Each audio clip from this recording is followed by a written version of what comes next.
오늘도 하나님의 은혜가 저와 여러분에게 함께하기를 기원합니다. 온 세상이 하나님을 떠나 자기만의 세상을 만들어갑니다. 하나님께서 하나님의 나라를 세우실 계획을 하십니다.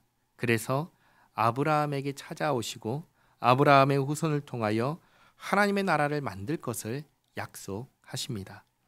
아브라함의 후손이 대략 200만 명 정도 되었습니다. 백성이 준비가 되었습니다.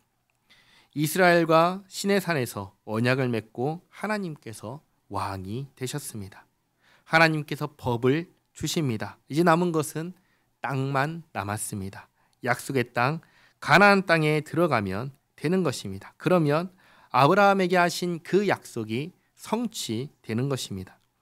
물론 그것이 끝은 아닙니다. 그게 시작입니다. 온 세상이 아브라함의 후손을 통하여 복을 받게 되어야 합니다. 그래서 온 세상이 하나님의 나라가 되어야 됩니다. 모든 사람이 하나님의 백성으로 살게 되는 것, 그게 끝입니다. 약속의 땅 눈앞까지 왔습니다. 이제 들어가면 됩니다. 그러나 여기에서 포기하고 맙니다. 그 땅 주민들의 거대함, 강함을 보고 포기합니다. 하나님의 말씀을 버립니다. 자기들의 생각을 붙잡습니다. 무슨 생각인가요? 우리는 메뚜기와 같다. 우리는 메뚜기와 같다. 하나님의 말씀과 자기들의 생각 중에 자기들의 생각을 택합니다. 그리고 망해버립니다. 약속의 땅에 들어가지도 못하고 그렇다고 애굽으로 돌아가지도 못한. 그러면 어떻게 될까요? 광야에서 살아야지요. 40년의 광야 세월이 시작되었습니다. 그런데 하나님께서는 아브라함과 한 약속을 포기하지 않으십니다. 약속을 지키시고 이루시려 하십니다. 그래서 이 40년의 기간이 지났을 때를 준비하십니다. 지금 이 세대는 들어가지 않겠다 했으니 이제 끝났습니다. 그러나 그 다음 세대는 잘못이 있나요? 잘못이 없지요. 그래서 그 다음 세대를 위해서 준비하게 하십니다. 그게 광야 40년의 세월 동안의 한 일들입니다. 15장에서는 약속의 땅에 들어갔을 때 이스라엘이 해야 할 일들을 말씀하십니다.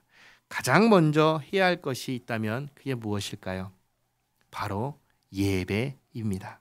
하나님을 섬기는 일을 가장 먼저 해야 합니다. 그래서 말씀하십니다. 1절 말씀에 여호와께서 모세에게 말씀하여 이르시되 이스라엘 자손에게 말하여 그들에게 이르라. 너희는 내가 주어 살게 할 땅에 들어가서 여호와께 화제나 번제나 서원을 갚는 제사나 낙헌제나 정한 절기제에 소나 양을 여호와께 향기롭게 드릴 때, 이렇게 3절부터 12절까지 하나님께 예물을 드릴 때 제물에 따라서 드려야 하는 소제물과 전제의 분량을 정해 주십니다. 나눠드린 표를 보시면 위에를 보시면 제물이 있고 중간에는 소제가 있고 맨 오른쪽에는 전제가 있지요. 소제에는 고운 가루 그리고 기름 이렇게 들어갑니다. 전제는 포도주입니다. 그래서 어린 양을 제물로 드릴 때에는 고운 가루 10분의 1 에바에 기름 4분의 1 흰과 포도주 4분의 1 흰을 함께 하나님께 드립니다. 순양을 드릴 때에는 10분의 2 에바에 기름 3분의 1 흰을 섞고 또 전제로 3분의 1 흰의 포도주를 부어서 하나님께 드립니다. 수송아지를 제물로 드릴 때에는 10분의 3 에바에 고운 가루 10분의 3 에바에 기름 2분의 1 흰 그리고 전제로 포도주 2분의 1 흰을 드립니다. 이게 한 세트입니다.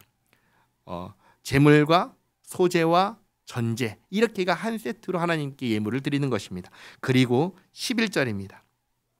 수송아지나 순양이나 어린 순양이나 어린 염소에는 그 마리 수마다 위와 같이 행하되, 그러니까 위에 있는 표는 한 마리를 기준이고 두 마리일 때는 나머지가 다 두 배씩 늘어나는 것이죠. 그렇게 그 마리 수마다 위와 같이 행하되 너희가 준비하는 수요를 따라 각기 수요에 맞게 하라. 이렇게 하나님께 예물을 드릴 때 제물에 따라서 소제와 전제를 어떻게 함께 드려야 하는지를 알려주셨습니다. 13절부터 16절까지 말씀은 같이 한번 읽겠습니다. 누구든지 본토 소생이 여호와께 향기로운 화제를 드릴 때에는 이 법대로 할 것이요, 너희 중에 거류하는 타국인이나 너희 중에 대대로 있는 자나 누구든지 여호와께 향기로운 화제를 드릴 때에는 너희가 하는 대로 그도 그리할 것이라. 회중 곧 너희에게나 거류하는 타국인에게나 같은 율례이니 너희의 대대로 영원한 율례라. 너희가 어떠한 대로 타국인도 여호와 앞에 그러하리라. 너희에게나 너희 중에 거류하는 타국인에게나 같은 법도 같은 규례이니라. 아멘. 하나님께 드리는 예물은 이스라엘이든지 이방인이든지 똑같았습니다. 누구는 더하고 누구는 덜하고 그런 게 아닌 것입니다. 유일하게 하나님께서 구별해 주신 기준이 있다면 딱 한 가지입니다. 어떤 제물을 드릴 것이냐 뿐입니다. 경제적으로 넉넉한 사람은 소나 양으로 할 것이고, 그럴 수 없는 사람, 정말 없는 사람, 가난한 사람은 산 비둘기나 집 비둘기로 할 것입니다. 그것도 안 된다면 그냥 소제로 하나님께 예물을 드릴 것입니다. 하나님께서 각 가정의 상황에 맞춰서 경제력에 따라서 다르게 할 수 있도록 허용해 주신 것, 그 차이 외에는 모든 사람이 다 똑같이 정하신 예물을 정하신 방식으로 하나님께 드리는 것입니다. 여기서 한 가지 질문을 제가 드리겠습니다. 내용이 있고 형식이 있습니다. 그냥 한번 생각해 보시기 바랍니다. 내용과 형식 중에 무엇이 더 중요할까요? 흔히 내용이 중요하다고 합니다. 형식도 중요하지만 형식보다는 내용이 더 중요하다고 합니다. 그러나 사실 그렇지 않습니다. 내용보다 더 중요한 것이 바로 형식입니다. 왜 그런 줄 아세요? 이 내용은 형식이 없으면 결코 나타나지 않기 때문입니다. 예를 들겠습니다. 내가 누구를 사랑합니다. 사랑은 내용입니다. 그런데 이 사랑이 어떻게 나타나지요? 형식을 빌려서 나타납니다. 맛있는 것을 사주거나 설거지를 해주거나 청소를 해주거나 이런 걸로 이 내용, 사랑이 나타나는 것입니다. 만약에 사랑한다고 하면서 이 형식이 없습니다. 아무것도 하지 않습니다. 그러면 아무것도 하지 않는 그 사람이 사랑한다고 말할 수 있을까요? 그럴 수가 없는 것입니다. 형식이 없으면 사랑이라는 이 내용물은 절대로 나타날 수가 없는 것입니다. 그리고 형식이 없으면 이 내용물은 사라져버립니다. 우리가 일주일에 하루를 내어서 하나님을 예배하는 것, 이것은 형식입니다. 그런데 이 형식이 없으면 어떻게 될까요? 예배하지 않는 사람이 하나님을 섬기는 사람이라고 할 수 있을까요? 예배라는 형식이 사라지는 순간 그 사람은 더 이상 하나님을 섬기는 사람이라고 할 수 없게 되는 것입니다. 그래서 내용과 형식 중에 중요한 것은 형식입니다. 내용은 형식을 따라오는 것입니다. 그러므로 하나님께서는 하나님의 백성에게 너 진심을 다해라 이렇게 말씀하지 않으셨습니다.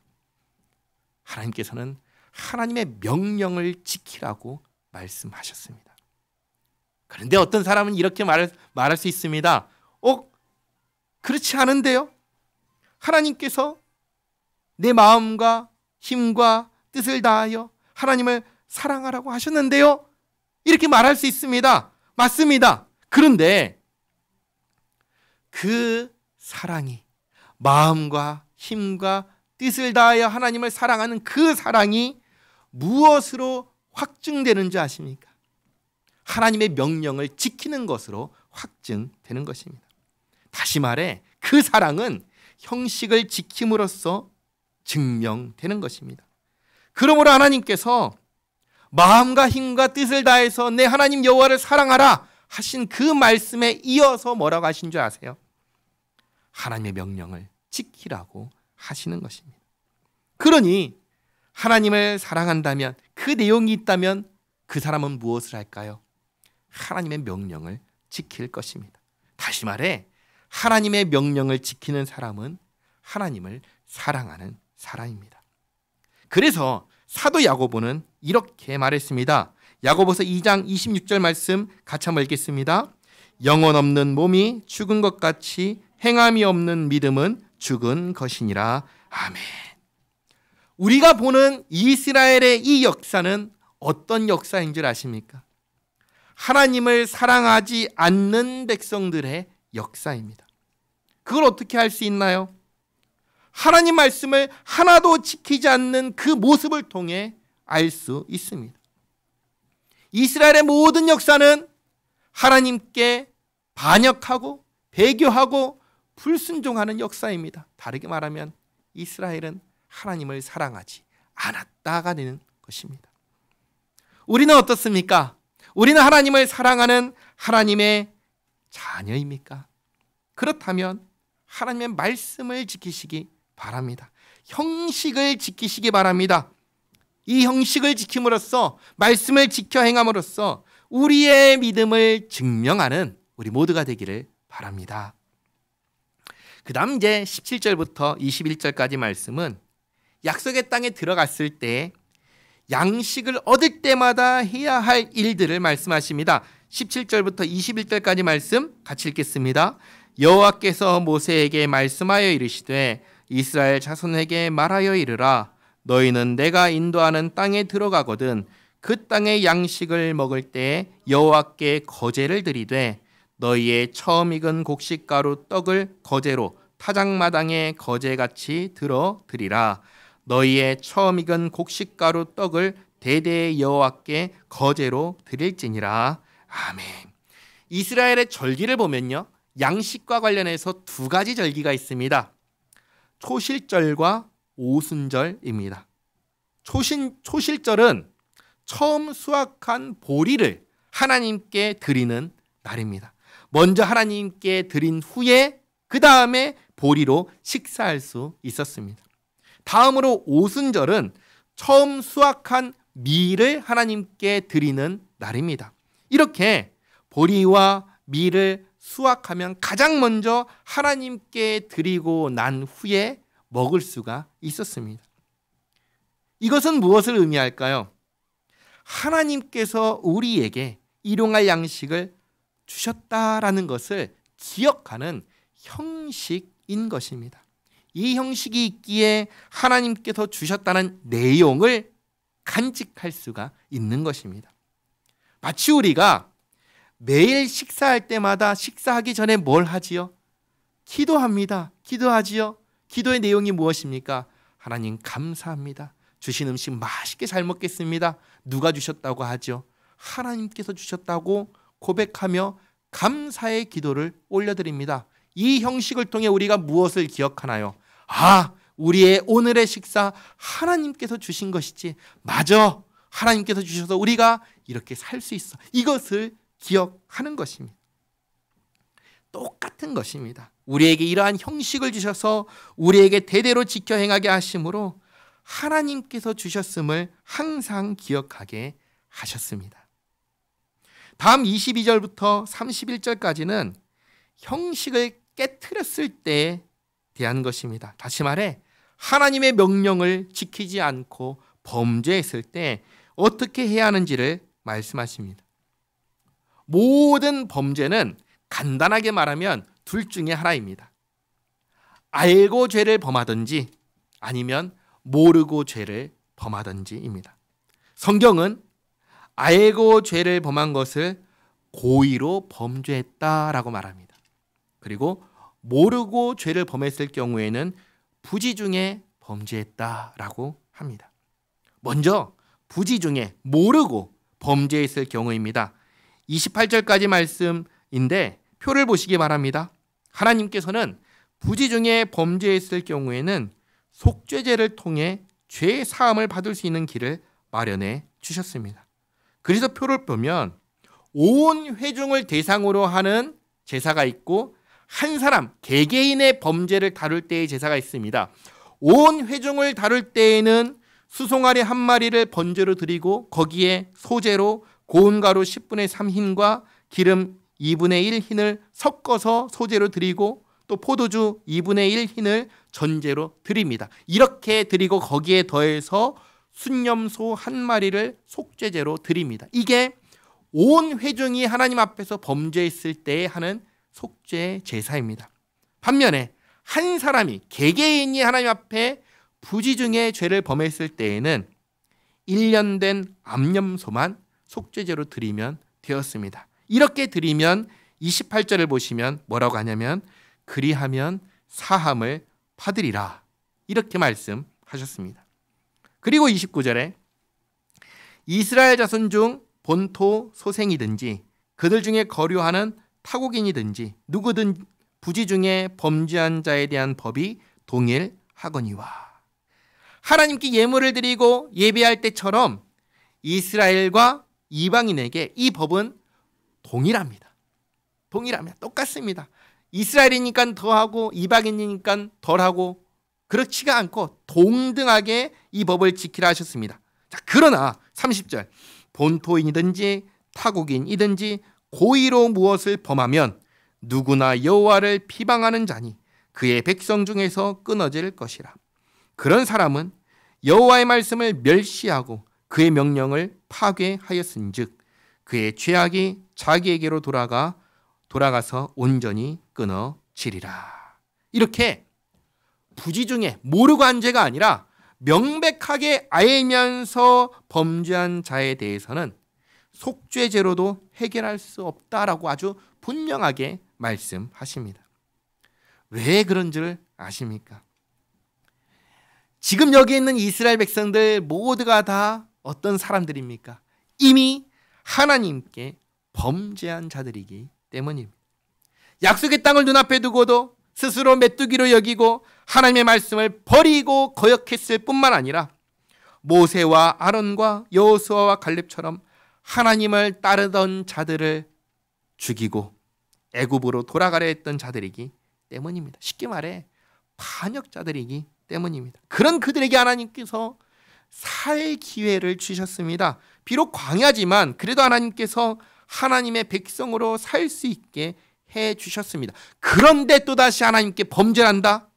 그것도 고의로 돌이킬 수가 없는 것입니다. 다시는 기회가 없는 것입니다. 32절은 하나님의 명령을 그렇게 고의로 범한 자의 예를 보여줍니다. 32절 이스라엘 자손이 광야에 거류할 때 안식일에 어떤 사람이 나무하는 것을 발견한지라. 하나님께서 안식일에 어떻게 하라고 하셨죠? 6일 동안 하던 일을 중지하고 그리고 쉬라고 하셨습니다. 그렇다고 이 쉴 때에 집안에 누워서 잠만 자고 그러라고 하신 거 아닙니다. 또 이 쉬는 날 여행 다니라고 놀러 다니라고 하신 것도 아닙니다. 이 날을 어떻게 지키라고 하셨냐면 하나님께서는 거룩하게 지키라고 하셨습니다. 창조의 하나님, 구원의 하나님을 예배하는 날로 지키라 하셨습니다. 이게 하나님의 명령이었습니다. 그런데 지금 무엇을 하고 있나요? 나무를 하고 있습니다. 이 사람은 하나님의 명령을 몰랐을까요?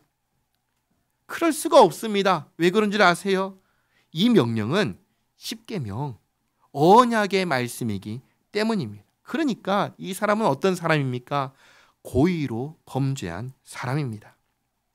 33절에 그 나무하는 자를 발견한 자들이 그를 모세와 아론과 온 회중 앞으로 끌어왔으나 어떻게 처치할는지 지시하심을 받지 못한 고로 가두었더니 여호와께서 모세에게 이르시되 그 사람을 반드시 죽일지니 온 회중이 진영 밖에서 돌로 그를 칠지니라.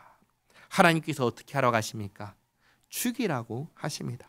36절 온 회중이 곧 그를 진영 밖으로 끌어내고 돌로 그를 쳐 죽여서 여호와께서 모세에게 명령하신 대로 하니라. 아멘. 그런데 한번 생각해 보시기 바랍니다. 그냥 인간적으로 생각할 때 쉬는 날에 나무했다고 돌로 쳐 죽이라고 하시니 하나님 너무하십니다. 하나님 잔인하십니다. 그렇게 말할 수 있을까요? 아닙니다. 하나님은 공의의 하나님이십니다. 하나님은 법을 지키시는 하나님이십니다. 법을 어긴 자를 벌하시는 것입니다. 법은 그것이 무엇이든 지키라고 있는 것입니다. 물론 잘못된 법은 고쳐야 합니다. 지키지 않아도 되는 게 아니라 고쳐서 지켜야 합니다. 그러면 하나님의 법 가운데 잘못된 법이 있을까요? 그래서 고쳐야 할 법이 있을까요? 그렇지 않습니다.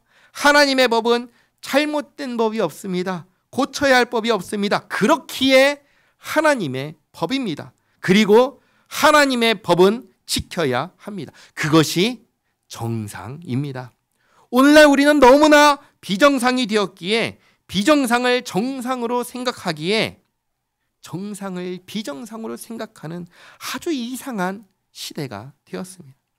게다가 앞서 말씀드렸다시피 이스라엘은 지금 어떤 상태의 민족입니까? 하나님께서 다시 한번 기회를 주신 상태입니다. 쉽게 말해 범죄자에게 집행유예를 베풀어 주신 상태입니다. 그리고 안식일 법은 언약의 말씀 중 하나입니다. 이것을 범한다는 것은 뭐예요? 언약을, 하나님과 맺은 약속을 깨버린다는 것을 가리킵니다. 이것을 알면서도 의도적으로 범죄하는 것입니다. 31절에 기록된 말씀처럼 여호와의 말씀을 멸시하고 그의 명령을 파괴한 것입니다. 그러면 누가 잘못한 것입니까? 하나님께서 잔인하신 하나님이신가요? 그렇지 않습니다. 명백하게 사람이 잘못한 것입니다. 그래서 마땅히 받아야 할 벌을 받은 것입니다. 이렇게 하나님께서 징계하신 뒤에 하나님께서 모세에게 말씀하십니다. 37절 말씀, 여호와께서 모세에게 말씀하여 이르시되 이스라엘 자손에게 명령하여 대대로 그들의 옷단 귀에 술을 만들고 청색 끈을 그 귀의 술에 더하라. 이 술은 너희가 보고 여호와의 모든 계명을 기억하여 준행하고 너희를 방종하게 하는 자신의 마음과 눈의 욕심을 따라 음행하지 않게 하기 위함이라. 하나님께서 옷단 귀에 술을 만들어 달게 하십니다. 나눠드린 종이를 보시면 그림에 있지요. 이 옷단 귀에 술을 이렇게 달게 하신 겁니다. 이건 다 뭐냐면 하나님의 말씀을 기억하게 하는 도구입니다. 이와 똑같은 명령을 신명기 6장을 보시면 이렇게 명령하셨습니다. 신명기 6장 8절과 9절 말씀인데 같이 읽겠습니다. 너는 또 그것을 내 손목에 매어 기호로 삼으며 내 미간에 붙여 표로 삼고 또 내 집 문설주와 바깥문에 기록할지니라. 아멘. 하나님의 말씀을, 하나님의 명령을 손목에, 미간에, 집 문설주에 그리고 바깥문에 기록하라고 하셨습니다. 무슨 의미인가요? 항상 보라고 하신 것입니다. 그리고 매일 입는 옷에도 술을 달아서 보게 하십니다. 하나님 말씀을 기억하게 하시는 것입니다. 그래서 오늘처럼 자기 마음대로, 자기 생각대로 행동하면서 하나님의 말씀을 범하는 죄를 짓지 않도록 하나님께서 방편을 마련해 주신 것입니다. 40절, 그리하여 너희가 내 모든 계명을 기억하고 행하면 너희 하나님 앞에 거룩하리라. 나는 여호와 너희 하나님이라. 나는 너희의 하나님이 되려고 너희를 애굽 땅에서 인도해 내었느니라. 나는 여호와 너희의 하나님이니라. 아멘. 기억하시기 바랍니다. 하나님은 누구십니까? 하나님은 우리를 창조하신 하나님이십니다. 그리고 우리를 구원하신 하나님이십니다. 죄와 사망의 권세에서 해방하시고 죄와 허물로 죽었던 우리를 살리신 하나님이십니다. 하나님 나라에서 살게 하실 뿐만 아니라 하나님의 자녀가 되게 하신 하나님이십니다. 우리를 사랑하시는 아버지 하나님이십니다. 하나님께서는 자기 백성에게 왕이신 하나님의 명령을 지키라 하셨습니다. 이것은 지극히 당연한 말씀입니다. 마음과 뜻과 힘을 다하여 하나님을 사랑한다는 것은 하나님의 말씀을 지켜 행한다는 것입니다. 하나님을 사랑하지 않는 사람은 하나님 말씀 지킬 수 없습니다. 하나님의 말씀을 지키지 않는 사람은 하나님을 사랑하는 사람이 아닙니다. 그러나 하나님을 사랑하는 사람은 하나님의 말씀을 지켜 행하며 삽니다. 그렇기에 하나님의 말씀을 지켜 행하는 사람은 우리가 그 모습을 보며 어떤 사람이라고 알 수 있냐면 저 사람은 하나님을 사랑하는 사람이구나 라고 우리는 알 수 있는 것입니다. 우리가 참으로 하나님을 사랑하는 사람이기를 바랍니다. 그리고 그것이 우리의 삶으로, 우리의 태도로, 우리의 행동으로 나타나는 우리 모두가 되기를 바랍니다. 기도하겠습니다. 좋으신 하나님, 우리가 하나님의 자녀라는 것이, 우리가 하나님의 백성이라는 것이, 우리가 천국에서 사는 사람이라는 것이, 우리가 주님의 몸된 교회라는 것이 우리의 삶을 통해 증명되기 원합니다. 우리의 생각과 말과 행동을 새롭게 변화시켜 주시옵소서. 우리 마음의 소원을 주시어 참으로 우리의 모든 것을 통하여 하나님을 향한 우리의 중심이 나타나게 하옵소서. 예수님께서 아버지 하나님께서 기뻐하시는 바를 행하며 이 땅 가운데 사셨던 것처럼 우리도 우리를 구원하신 아버지 하나님께서 기뻐하시는 바를 행하며 살게 하옵소서. 그리하여 우리의 모든 삶을 통하여 주님 영광 받으시옵소서. 예수님의 이름으로 기도하옵나이다. 아멘.